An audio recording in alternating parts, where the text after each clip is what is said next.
जय श्री कृष्ण।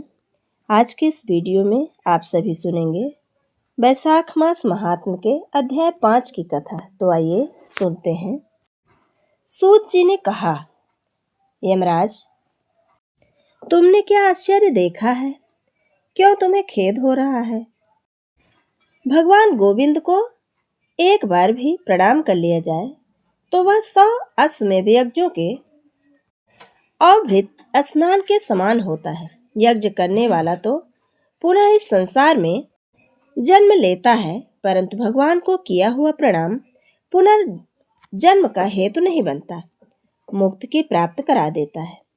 जिसके जिह्वा के अग्रभाग पर हरि ये 2 अक्षर विद्यमान है, उसको कुरुक्षेत्र तीर्थ के सेवन अथवा सरस्वती नदी के जल में स्नान करने से क्या लेना देना। जो मृत्यु काल में भगवान विष्णु का स्मरण करता है, वह अभक्ष भक्षण आदि से प्राप्त हुई पापराश का भी परित्याग करके भगवान विष्णु के सायुज्य को पाता है, क्योंकि भगवान विष्णु को अपना स्मरण बहुत ही प्रिय है। यमराज, इसी प्रकार बैसाख नामक मास भी भगवान विष्णु को प्रिय है, जिसके धर्म को श्रवण करने मात्र से मनुष्य सब पापों से मुक्त हो जाता है। उसके अनुष्ठान से तत्पर रहने वाला व्यक्ति यदि मुक्ति को प्राप्त हो तो उसके लिए क्या कहना है। बैसाख मास में भगवान पुरुषोत्तम के नाम और यश का गान किया जाता है, जिससे भगवान बहुत प्रसन्न होते हैं। पुरुषोत्तम श्रीहरि संपूर्ण जगत के स्वामी और हमारे जनक हैं। यह राजा कीर्तिमान बैसाख मास में उन्हीं भगवान के प्रिय धर्मों का अनुष्ठान करता है, जिससे प्रसन्न चित्त होकर भगवान विष्णु सदा उनकी सहायता में स्थिर रहते हैं। भगवान वासुदेव के भक्तों का कभी अमंगल नहीं होता। उन्हें जन्म, मृत्यु, जरा और व्याधि का भी भय नहीं होता है। कार्य में नियुक्त हुआ पुरुष यदि अपनी पूरी शक्ति लगाकर स्वामी के कार्य साधन की चेष्टा करता है तो उतने से ही वह कृतार्थ हो जाता है। यदि शक्ति से बाहर का कार्य उपस्थित हो जाए तो स्वामी को उसकी सूचना दे दे। उतना कर देने से वह उऋण हो जाता है और सुख का भागी होता है। जिसने उस प्रयोजन को स्वामी से निवेदित कर दिया है, उसके ऊपर ना तो कोई ऋण है, ना पातक ही लगता है। अपने कर्तव्य पालन के लिए पूरा यत्न कर लेने पर प्राणी का कोई अपराध नहीं रहता। यह कार्य तुम्हारे लिए असंभव है, अतः इसके विषय में तुम्हें शोक नहीं करना चाहिए। ब्रह्मा जी के ऐसा कहने पर यमराज ने दीन वाणी में कहा, तात, मैंने आपके चरणों की सेवा से सब कुछ पा लिया। तब ब्रह्मा जी ने पुनः समझाते हुए कहा, धर्मराज, राजा कीर्तिमान विष्णु धर्म के पालन में तत्पर हैं।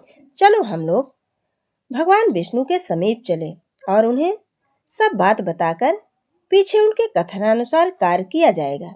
वे ही इस जगत के कर्ता, धर्म के रक्षक और नियम के नियामक हैं। इस प्रकार यमराज को आश्वासन देकर ब्रह्मा जी उनके साथ क्षीर सागर के तट पर गए। वहां उन्होंने सच्चिदानंद स्वरूप गुणातीत परमेश्वर विष्णु का स्तवन किया। ब्रह्मा जी की स्तुति से संतुष्ट होकर भगवान विष्णु वहां प्रकट हुए। यमराज और ब्रह्मा जी ने तुरंत ही उनके चरणों में मस्तक झुकाया। तब भगवान विष्णु ने मेघ के समान गंभीर वाणी में उन दोनों से कहा, तुम लोग यहाँ क्यों आए हो? ब्रह्मा जी ने कहा, प्रभु, आपके श्रेष्ठ भक्त राजा कीर्तिमान के शासन काल में सब मनुष्य बैसाख धर्म के पालन में संलग्न होकर आपके अविनाशी पद को प्राप्त हो रहे हैं। इससे यमपुरी शूनी हो गई है। उनके ऐसा कहने पर भगवान विष्णु हंसते हुए बोले, मैं लक्ष्मी को त्याग दूंगा। अपने प्राण, शरीर, श्री वस्त्र, कौस्तुभमणि, बैजंती माला, श्वेत दीप, वैकुंठ धाम, क्षीर सागर, शेषनाग तथा गरुण जी को भी पीछे छोड़ दूंगा, परंतु अपने भक्त का त्याग नहीं कर सकता। जिन्होंने मेरे लिए सब भोगों का त्याग करके अपना जीवन तक मुझे सौंप दिया है, जो मुझ में मन लगाकर मेरे स्वरूप हो गए हैं, उन महाभाग भक्तों को मैं कैसे त्याग सकता हूँ।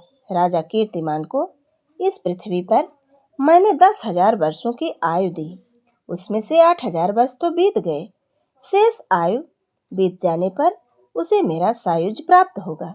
उसके बाद पृथ्वी पर बेन नामक दुष्ट आत्मा राजा होगा, जो संपूर्ण वेदोक्त महाधर्मों का लोप कर देगा।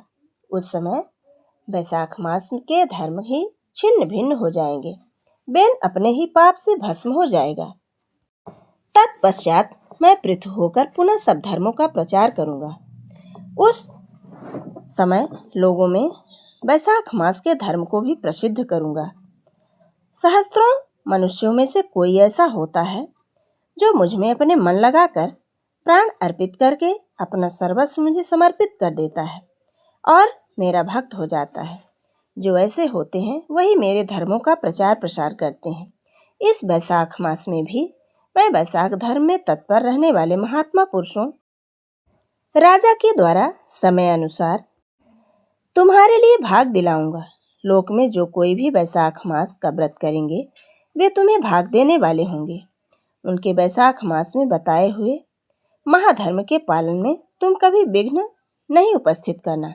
यमराज को इस प्रकार आश्वासन देकर भगवान विष्णु वहीं अंतर ध्यान हो गए। ब्रह्मा जी अपने सेवकों के साथ सत्यलोक में चले गए।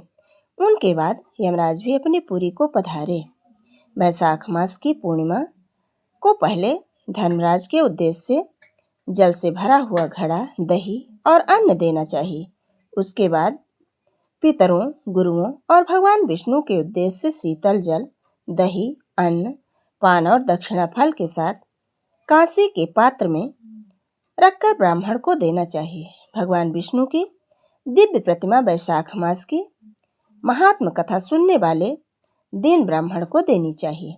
उस धर्म वक्ता ब्राह्मण को अपने धर्म से पूजित करना चाहिए।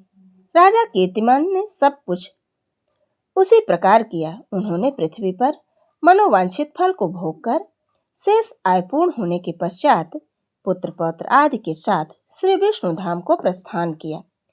मिथिलापति ने कहा, महामते, दुरात्मा राजा बेन मनवंतर में हुआ था और ये राजा इक्ष्वाक कुलभूषण कीर्तिमान वैवस्वत मनवंतर के व्यक्ति हैं। यह बात पहले मैंने आपके मुख से सुनी है, परंतु इस समय आपने और ही बात कही है कि यह राजा जब वैकुंठवासी हो जाएंगे उसके बाद राजा बेन उत्पन्न होंगे। मेरे इस संशय को आप निवृत्त कीजिए। श्रुतदेव ने कहा कि राजन, पुराणों में जो विषमता प्रतीत होती है वह युग भेद और कल्प भेद की व्यवस्था के अनुसार है। किसी कल्प में ऐसा हुआ होगा कि पहले राजा कीर्तिमान और पीछे बेन हुआ होगा, इसलिए कहीं कथा में समय की विपरीतता देखकर उसके अप्रमाणिक होने की आशंका नहीं करनी चाहिए। ये थी वैशाख मास महात्म के अध्याय 5 की कथा। आगे का वृत्तांत हमारे अगले अध्याय में। जय श्री कृष्ण। राधे राधे।